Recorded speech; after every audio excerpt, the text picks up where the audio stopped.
এখানে কালকে পাহাড়ি বাঙালির সংঘর্ষদের মাঝে উপজাতিরা এসে আমার এই গুদামে আগুন ধরায় দেয়। আমার গুদামে প্রায় 8.5 কোটি টাকার হলুদ ছিল।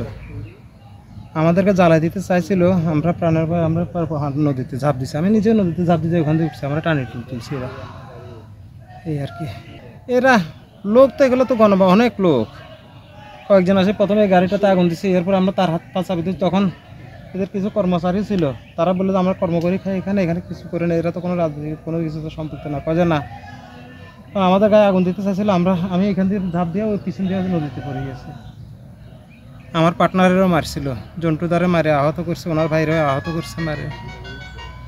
ভয়াতঙ্ক তো অবশ্যই থাকবে, কারণ উশৃঙ্খল হলে তো কাজকর্ম করা যাবে না। ওরাও উশৃঙ্খলা করবে, এরাও উশৃঙ্খলা করবে, আমরা কাজ করবো কোথায়? আমাদের কাজ করার মতো ব্যবস্থা তো নেই, কারণ এটা আজকে কাজে জায়গার কথা। কারণ যেখানে কাজ করবো ওরা বলতেছে যে না কাজ হবে না।